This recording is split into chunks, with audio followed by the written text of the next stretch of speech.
Hello and welcome back to Let's Play Wrath of the Righteous with me, Bring It On. Off camera, I made my way back to the Ivory sanctum because it's come to my attention that I did miss a puzzle here.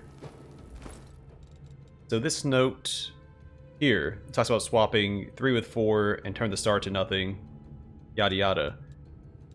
I never forgot about the note, but I did forget about this puzzle here, the one that leads to Jerebeth's chamber.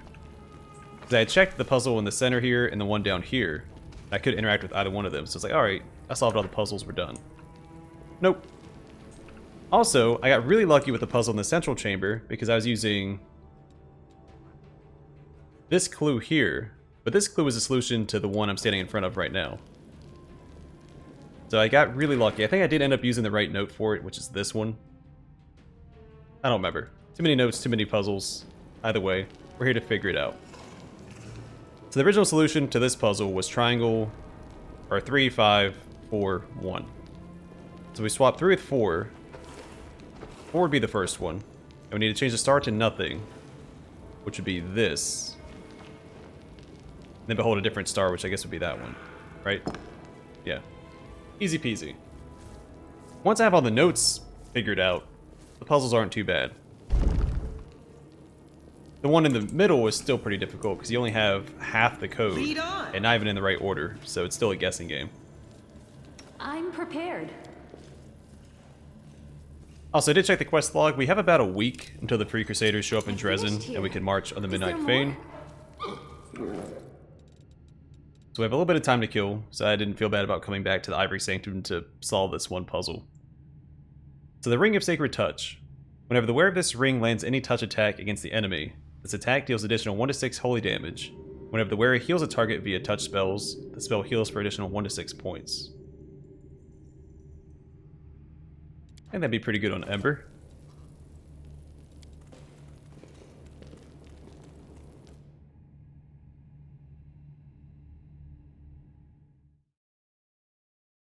I wonder, is the salamander item, is that a ring or is that a necklace? I forget, because there's another, I think, ring that's sold in Drezen that it boosts your fire damage. If you equip all 3 of those, if one was a necklace, you'd be in pretty good shape. Also, I did take care of the one army attacking the fort over here. I'm not too worried about showing those off because they're all very generic armies that are attacking us. As long as I'm showing off the unique fights. Whoops. Forgot the army selected. As long as I'm showing off the unique fights, the ones that are like static on the map, I think that's all that matters.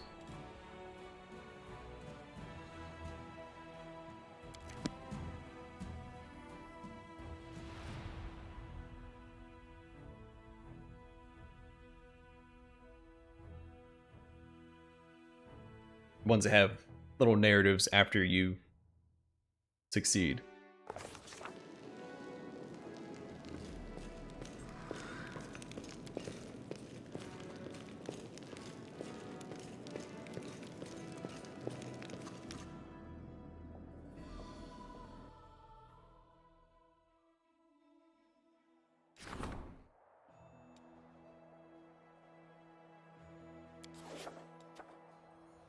Misunderstanding.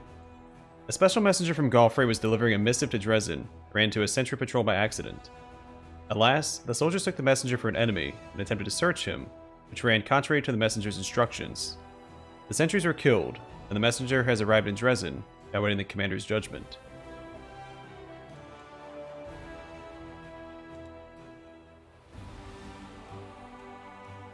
I mean, he did do everything by the book, but why would he be ordered to do that?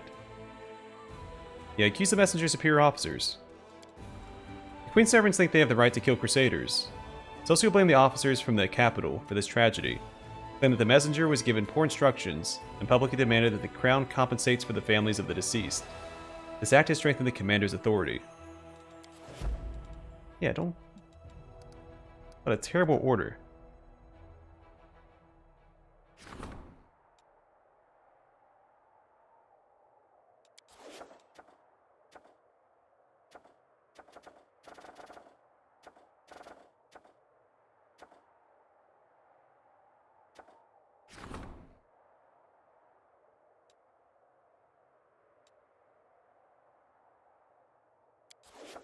Wait.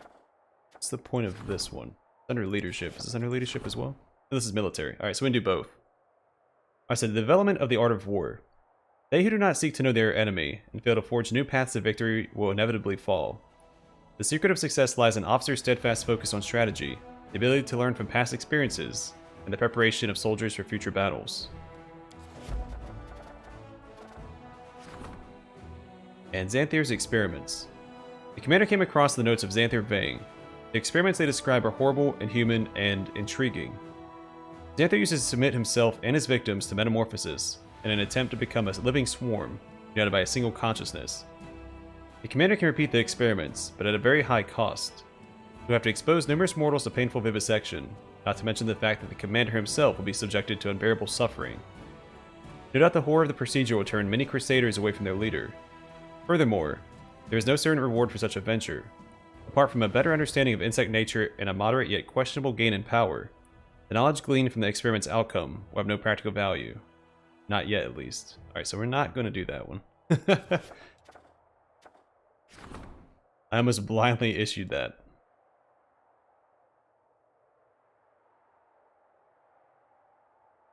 Yeah, so this is a repeatable one. I'm not going to worry about that one either. Alright, we'll go take a nap though, because we exhausted ourselves getting back to the Ivory Sanctum. I haven't rested since.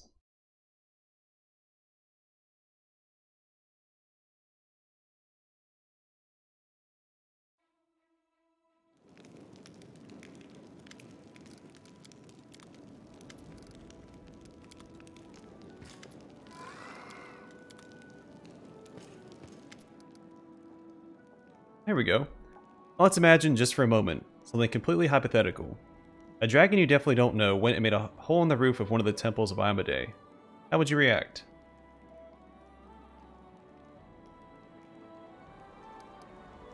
Let's imagine just for a moment that this dragon had all their treats taken away for a week. How would she react?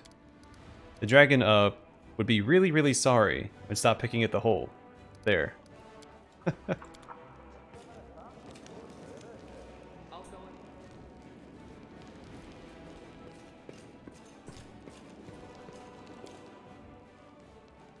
Yeah, I do plan on going around to the major NPCs in Drezen as well, seeing who has new stuff to say, because I feel like we're about to hit the next act.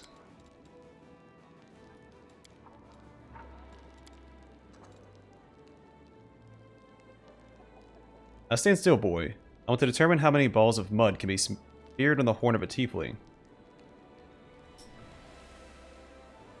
Listen, Nenio. How about we swap out the mud for nice freshly baked rolls? It'll make the experiment more interesting. I promise to stand very, very still.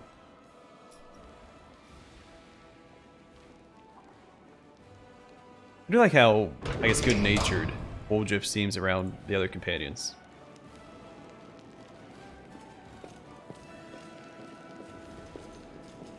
I know the way.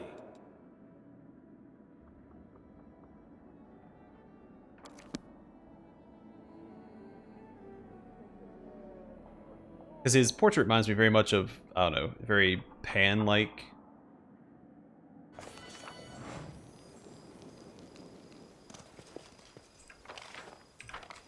Alright, so we've spoken to him. Let's see. Not worried about speaking to the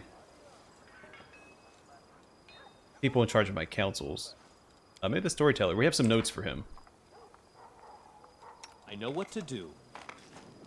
And more resources. We might be able to craft a new item.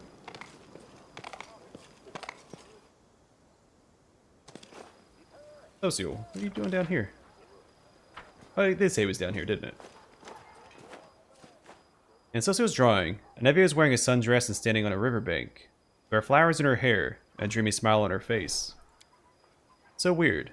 I remember the last time I wore a dress. Nevia pulls the leather strap of her armor musically. I'd like to again, later, when the war's over. I think it'll suit you. Thank you. Nevia smiles. For a moment her face is as carefree as in the picture. Social, I need to talk to you. Yes, Nevia, if you'll excuse me. Can I keep the drawing? Of course. Commander? Psych. I've already read all that. I found a page that might interest you.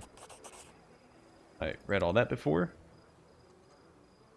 The storyteller clenches the pages you brought. His voice becomes a bit younger and more energetic. My feet are covered by a crawling carpet of locusts. A few insects got under my clothes, under my shirt, down my back, and my pants. They're crawling all over me, tickling my skin with their little legs. They'll not attack until they recognize me as a stranger. Protective spells are guarding me, allowing me to deceive the pestilent denizens of the rasping rifts. I keep very still. I'm but an observer. An uninvited guest who prefers to remain unnoticed. I don't hold my breath when the Demon Lord Discari swings his scythe over Izyagna. I feel nothing when Izyagna deftly avoids the blow and tries to strike Discari in return. I'm here by the order of Lady Nocticula. I must observe the fight and then return to Elushanira. The affairs of Demon Lords do not concern me. Why did Nocticula send you to follow Discari? The storyteller shrugs absently. I don't know, and I don't want to know. My service to the Lady in Shadow is almost over. It's the 17th year of my life in the Abyss, and I'm already counting days to the end of my term. Who is Yagna? She's a rising demon lord, servant of Lamashtu. She simultaneously inhabits 7 mighty ant-like bodies. Yagna and Discari are always sniping at each other, but they dare not enter into open war, fearing Lamashtu's wrath. The storyteller chuckles. The current fight is just a small quarrel, 1 in a million. Yagna came to the Rasping Rifts with only 3 of her 7 bodies. I'm sure it'll be easy for Discari to destroy the intruder. Where's your friend Kaini now? The storyteller's lips part in a smile. Here with me, of course. The stubborn lad refuses to stay in Elushanira and volunteered to accompany me to the Rasping Rifts. He said he wouldn't miss such an exciting adventure for the world. His youthful zeal and desire to live life to the fullest seemed to make me younger too. Please continue. Rift Carver. Discari's scythe swings up again. With a whistle through the air, it lodges in the ant-like head of one of Izyagna's bodies.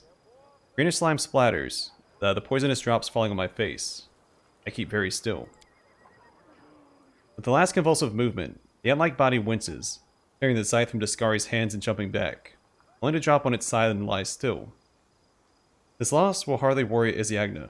To kill her, one must destroy her heart, which is hidden deep under Yanarin, a city in Lamashtu's realm. Disarmed, Discari turns to Izyagna's second body that is attacking him. I slowly turn to Kaini, who is sitting next to me. My young friend is usually easily impressed by such mighty opponents fighting, but the seat next to me is empty. Kaini is gone. Storyteller shivers and starts speaking faster. Forgetting about the danger, I look around for my friend. The swarm of locusts at my feet buzzes, displeased, but the need for secrecy no longer seems so important. Where is Kaini? After a moment, I see him, and a treacherous shiver runs down my spine. My friend is standing over Izyagna's fallen body and reaches for Discari's scythe sticking out of it. What's so special about Discari's scythe? Rift Carver has power over the material of the plains. Discari made this scythe with his own hands, from his mother's skeleton. It can cut rifts in the plains themselves. The Demon Lord used it to make the Rasping Rifts, his own abyssal realm in the Plain of the Abyss. Please continue. Kaini, stop. Don't touch it. I scream, throwing caution to the winds. My friend turns to me, his face baffled. I understand him to an extent. The scythe able to rip passages between planes will certainly help us save Galarian. But trying to steal it is rash and stupid. We have nothing to defend ourselves against the Demon Lord's rage. Stop, my friend, before it's too late. Out of the corner of my eye, I see Discari lift another Izyagna's body and tear it to pieces with his bare hands. I don't hear his howl of victory. The Demon Lord throws away the still body of his enemy and turns to us. The swarm of insects is biting my feet. Locusts cover my eyes, hitting me in the face, trying to get inside my nose, mouth, and ears. Nevertheless, I get to it first. I grab the giant scythe and swing it awkwardly in the air. Rift Carver is so heavy my hands instantly cramp. I have no idea how I managed to lift it at all.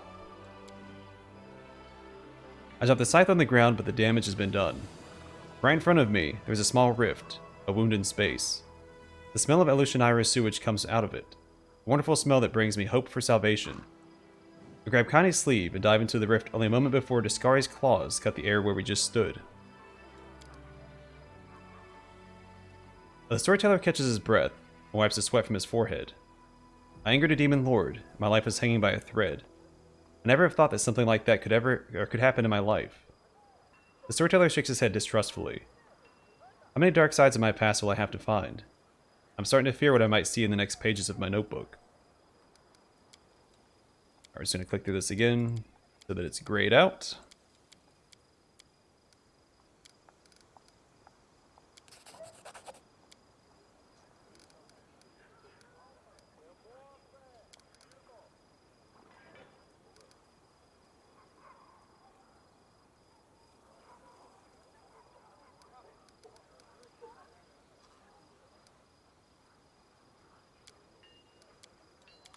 Alright, still don't have the resources I need to craft more items.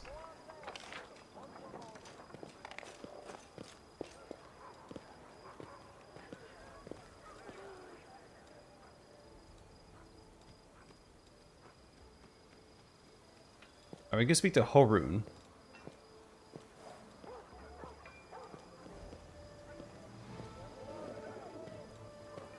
And I guess claim.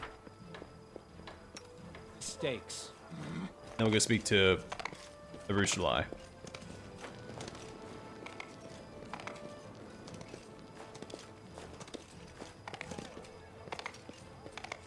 And maybe Nenio, because we did find that mask in the Ivory sanctum. We might have something to say about that.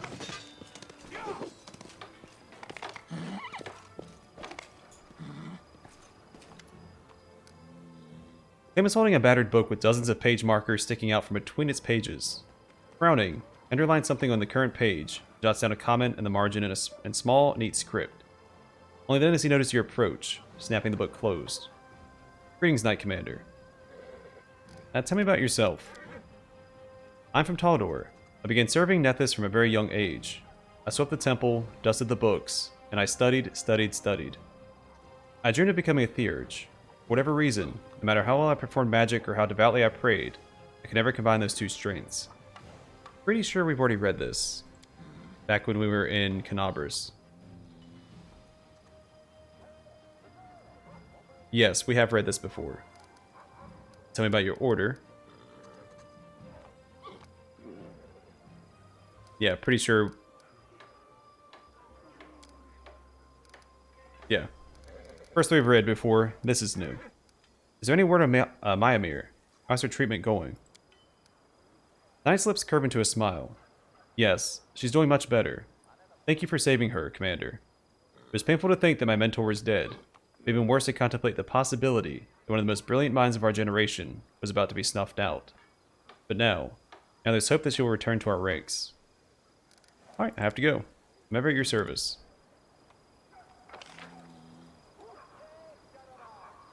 I'll swing by Arsino. She's right here.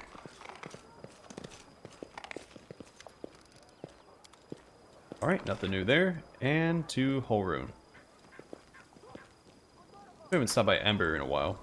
Ready for anything? The companions I'm not as worried about because we can speak to them whenever we want. Well, probably not whenever, but they'll be with us for all stages of the game. Unless they run away like Woldrift did.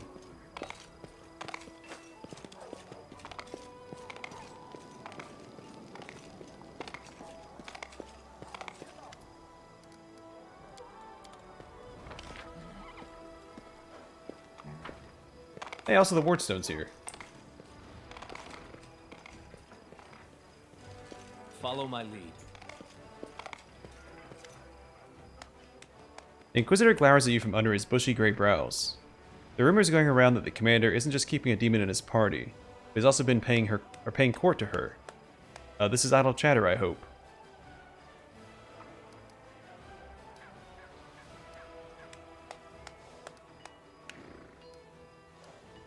Rushalai has repented of her sins. I'm trying to lead her toward a good, moral life. A noble aim, but alas, an unattainable one. That demoness is no repenting sinner. Be vigilant, or else she'll seduce and corrupt you. I've already read that. Why are you obsessed with finding enemies everywhere you look?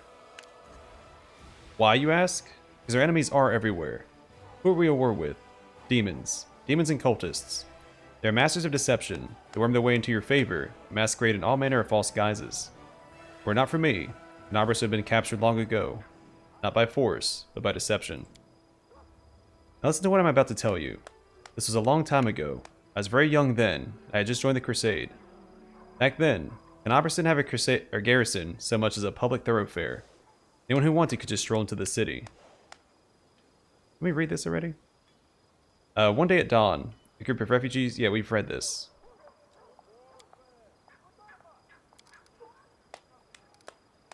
How are things in Knobris? We're gradually rebuilding. The city's not what it was, of course. But it's no longer a pile of rubble either. God is willing. With time, we'll restore it to its former glory.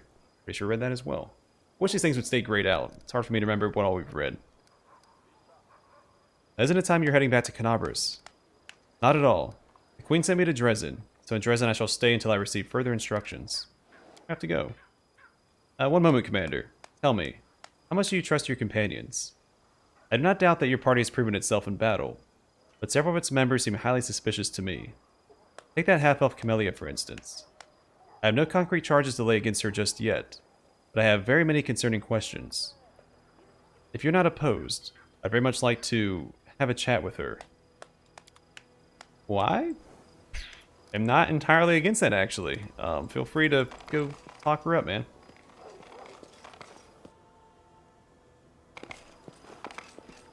In fact, can I talk to Camellia about that?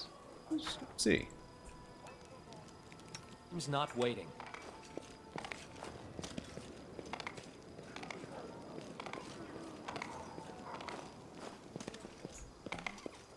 Maybe give her a heads up, like, hey, Harwin's coming after you. I wonder if we're gonna have a showdown, or if she's gonna kill him.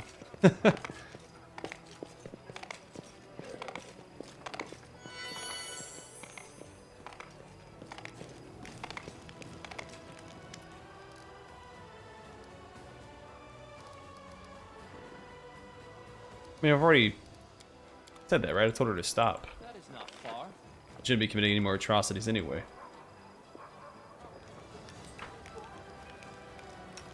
Alright, let's go talk to Rushalai.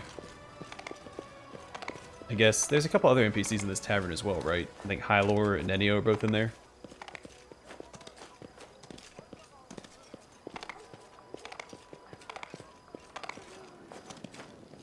After we do Rushalai's quest, what we'll do is probably just issue decrees and skip days until the Free Crusaders show up. Or are they in this one? Yeah, that's the one with Greybor. This is the one that has Nenio and Hylor.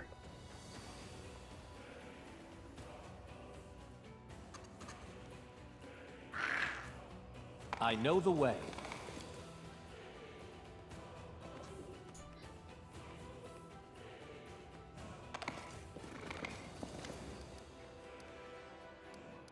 What? Oh, it's you. Check out this mask I found. There's writing on the inside. Nenio snatches the mask from your hands and examines it from every angle. Looks like an average mask. Smells like mold. Tastes like... yuck, disgusting. The eye holes are... She puts the mask on and looks at you through it. Utterly unremarkable. Yet I sense some hidden magic in this mask. I bet my encyclopedia that it must be the answer to one of the riddles of those statues in the Nameless Ruins. The writing on the inside looks very much like one of the answers. With a sigh, he hands the mask back to you. All I have to do now is find 4 such masks and bring them to the statues. You won't forget to take me with you when you head out to solve the statue's riddle, will you? Better write it down somewhere. Nenio is extremely interested in visiting the Nameless Ruins after you find all 4 masks.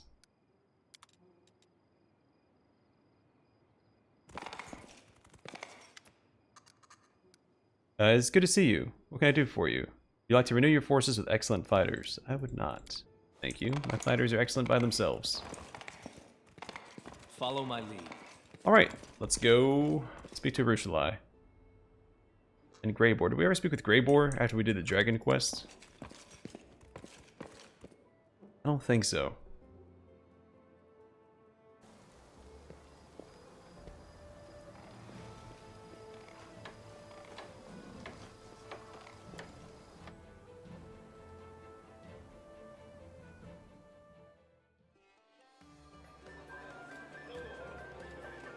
should be.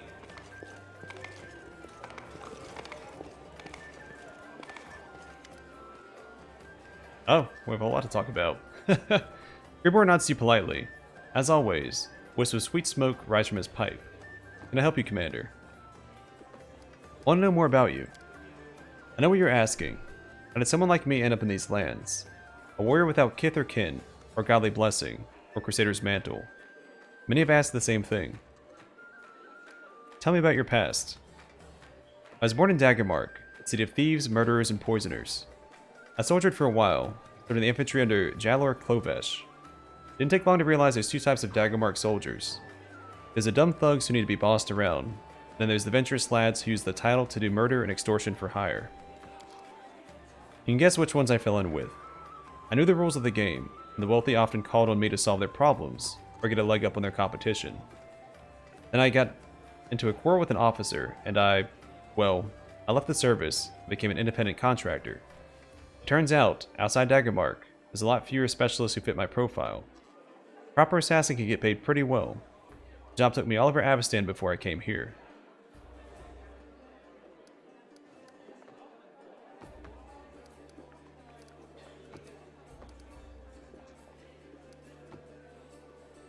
Well, not necessarily, because the soldiers in Daggermark were one of two people according to him, so yeah, you had your reasons. A wave of relief crosses Greybor's face, which he attempts to conceal behind a cloud of pipe smoke. Usually that's when people tell me I've got no honor, because it shows the career of an assassin over serving in the army. I'm glad you're not like that. Do you have a family? My people don't brook trade with assassins. The family I'm from are honest merchants and loyal worshippers of Torag. By now they must think I'm dead. They'd be appalled if they found out how things really stood. The dwarf grows grim, and his strong teeth clench in his pipe until it cracks. As for my other family, I've got one of those too. In my travels I met a woman, fair and kind. For her I laid down my weapons, got a house, became a simple city dweller. We had a daughter. We lived like that for a year and a half before the road called me back. I loved her, but that life, it was like I was being buried alive. I was ready to kill myself, just in the torturous meaninglessness. Only the road could cure me of those thoughts. But for some reason, I keep going back to that house I once lived in. The woman I once loved. The daughter I don't even really know, and who doesn't know me. I watch from afar. I don't have the right to return to their lives. Mora, my daughter. I don't know what she is to me. The biggest mistake of my life, or the greatest mark I'll leave on the world.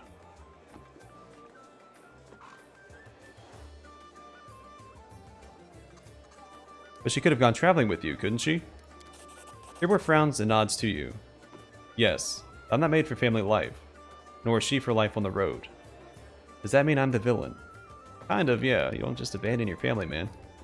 Now, what brought you to the world wound? The dwarf shrugs. A lot of good jobs here, and not many competitors. A lot of dangerous demons, and every one of them has gobbled up someone's son, wife, or best friend. And who do they come to for vengeance? To the Crusaders? They're bound up by their orders, and they lack the necessary skills. So do you. You didn't kill that one demon. Well, I guess he was relying on the dagger. The people who hire me don't want to wait until the crusade ends, if it ever will. That's where I come in, ready to deliver targeted vengeance today, for a generous fee. What's your opinion on the crusade? In life I said I'd see much difference between me and the Crusaders. Times now aren't like they were during the First Crusade. Nowadays, the ranks of the Crusaders are filled with fugitives, opportunists, exiled nobles, fortune hunters, and lads who just plain love carnage. All of them should thank the gods that the world wound is still open. Otherwise they'd be busy with robbery and murder. When they met me in the street, they'd not be wearing noble scowls, and taking off their hats and addressing me as sir.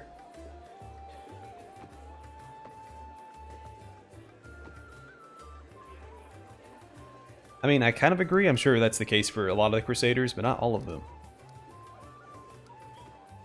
Sounds logical, although not many Crusaders would agree with you. Because I know this isn't the case. And there are some criminals. We even recruited criminals, I'm pretty sure. Yeah, they have the right to their opinion, just as I do. You've satisfied my curiosity. You're the first among my clients to ask such questions. Tell me about your craft. Like any master of his craft, I can talk for hours about the subtleties of my trade and my finest works. Would you prefer to test me yourself? What's the most important thing in an assassin's work? Greybor chuckles. The first rule of an assassin, bring the head back with you. Seriously though, tactics and equipment are what matters. The winner isn't the strongest, but the one who strikes first, as long as that's also last. When I get a job, I don't rush into things. Let the victim know they're being hunted. Let them reinforce their guards, trust no one, and fall into paranoia. Only when the victim is exhausted at the end of their tether do I come in to wish them sweet dreams. Might sound funny, but believe me, no one's laughing in that room. Are you haunted by remorse? Not at all. I've met a lot of good people. Many of them have had a generous price on their heads. Everyone is a thorn in someone else's side.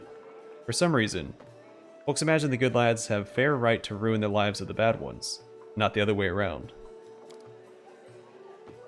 It's only the morals of the majority that determines who's good and who's a villain. Those morals shift every day. I've been to many different places, talked to many different people, and the morals were different everywhere.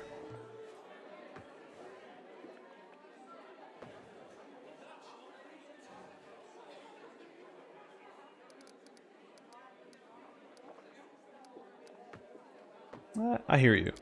Greybor nods, satisfied with your calm reaction to his words. Good. Unlike many, you don't preach to me about how terrible my craft is. I mean, it's your life. I'm not going to judge you for it. Now, you must value your reputation a great deal. Greybor nods with dignity. Of course. In my line of work, reputation is everything. Keeps away the random fools who are looking for a fight. The right people know I can be trusted. Anyone who has no care for their reputation is no better than a frog-eating kobold. I should probably go speak to the kobold too. That reminds me. There's no doing business with those hacks. The best you can do is use them for a job, and then kill them afterwards. Whereas I, as a professional with a name, demand respect from the client. Tell me about your best murder. The most difficult one was a professor at the Clockwork Cathedral in Absalom. The very existence of this wizard mechanic was a secret, and almost nobody knew his face or his name. Hunting him down was like a symphony of violence and hard tactics. I had to sneak through his secret underground palace that looked like a wind-up dollhouse put together by a psychopath. No rational mind could have invented such intricate traps. And there were mechanical cutlass spiders everywhere. They nearly took 2 fingers and an ear. The professor was a dangerous bloke. Day and night he wore a deadly mechanism as a sort of armor, which made him look like an 8-legged, steam-spewing winged monster. But I came prepared. A Tomb Raider from Osirian had taught me how to avoid the traps. I opened up his armored suit with a lick-toed goblin sword. It's not even a sword, more like a giant can opener. They used them to pull fallen knights from their armor to devour later, but I digress. I tore open his armor and saw his true form. Don't ask me what it was. I'll just say it was very unexpected. The mechanic went berserk and attacked me with incredible force. It was too much for me, and I had to flee. Cole thought he'd won until he realized I'd reassembled all his traps into a giant death machine. 2 minutes after I escaped, his palace turned into a cloud of dust. Without his immaculate armor, my mark was sent on his merry way to, well, I suppose he's on a plane for broken golems and music boxes. Do you worship any of the gods? It's my family's way to worship Torag, but he's not my god. Many craftsmen venerate Torag. I consider my work a craft, but Torag's priests also say that he abhors murder. Either way, I name another god as my patron, Norgrbur, the god of dark and unlawful actions. He and I, we have an understanding. Norgrbur Blackfingers is my patron. Unlike many of the other gods, he himself was once mortal, which makes him honest. His teachings are built upon the grim truths of the streets that raised me. Norgrbur will not try to fool you. He will never demand that you achieve perfection. After all, everyone knows that he is not perfect himself. Countless psychopaths and other scum worship him too. Butchers who've conducted mass murders call him Father Skinsaw. Boneheaded street vermin thank the Grey Master for a bunch of coins they've managed to wrest away from a passerby. And of course, the most despicable of them all, those who praise Norgrbur as the Reaper of Reputation. Those disgusting, rotten rats.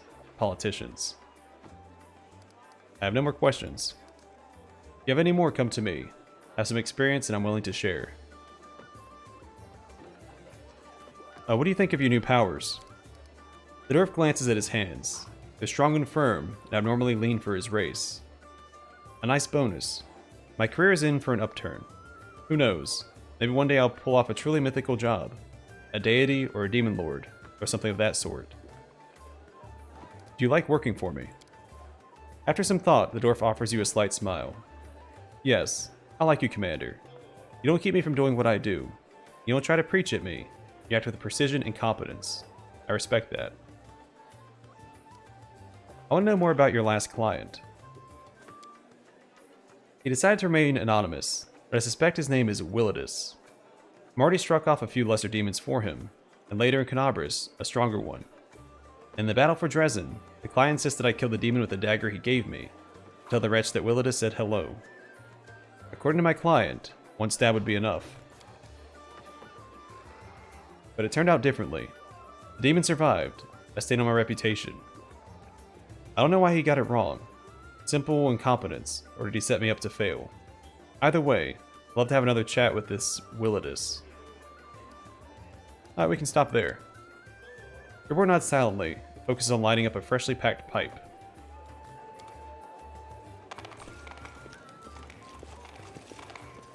So he's not really... he doesn't really leave an impression on me. Really like his voice actor.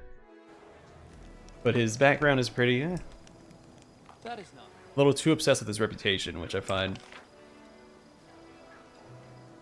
not super appealing. Know what to do.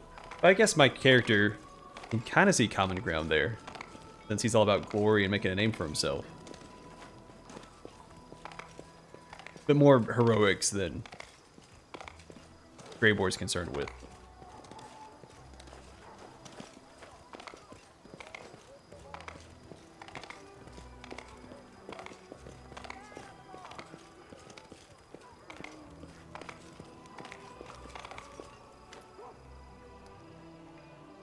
Cronach rubs his forehead, wearing a worried expression. Listen, you know anything about interpreting dreams? I had a profoundly weird dream recently. My brain almost exploded when I tried to think about it. But go on then. So this is my dream. I wake in the morning and see that I'm alone. Everyone else is gone. The Crusaders are gone. The demons are still there, of course. They're there ruining everything, even in my dreams. I feel lost and don't know what to do. Do I cut my wrists, run away somewhere, or bend the knee to my enemies? Why did I dream that? Cronach scratches the back of his head pensively, and then turns to you. What about you? What would you do in a situation like that? If you're left all alone, if your friends fled or betrayed you, you had no one to rely on, what's the way out of the situation?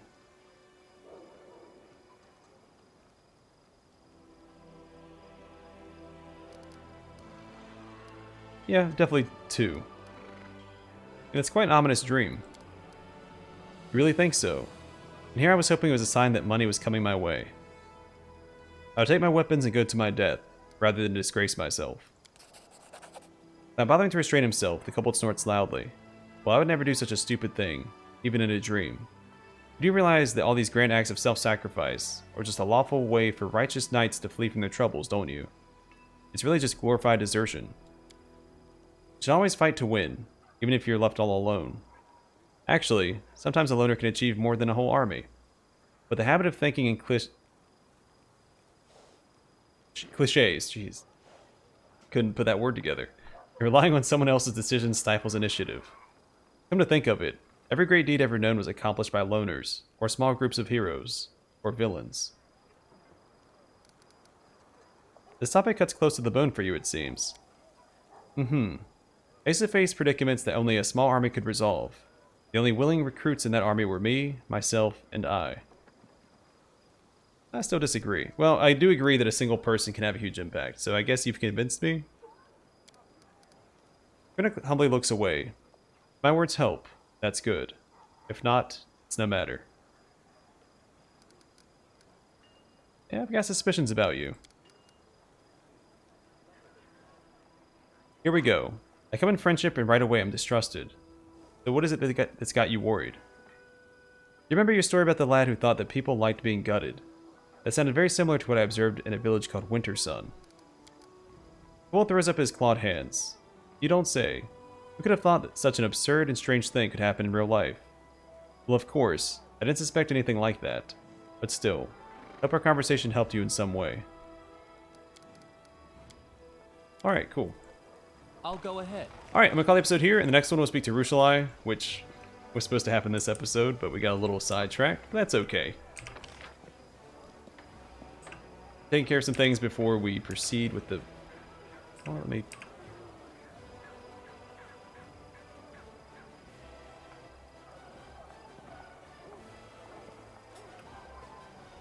Okay, I don't know what to do here. Alright, I'm going to call the episode here. Off camera, I'm going to go back to the tavern if I can get this figured out and speak to...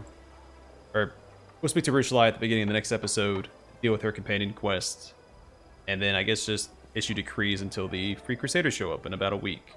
Minus 3 days now? So we rested twice, and I went to the Ivory sanctum, which is actually about 2 days, so I guess about 4 days. Either way, we've got some time to kill. We'll take care of that in the next one. Thanks for watching. Hope to see you guys there.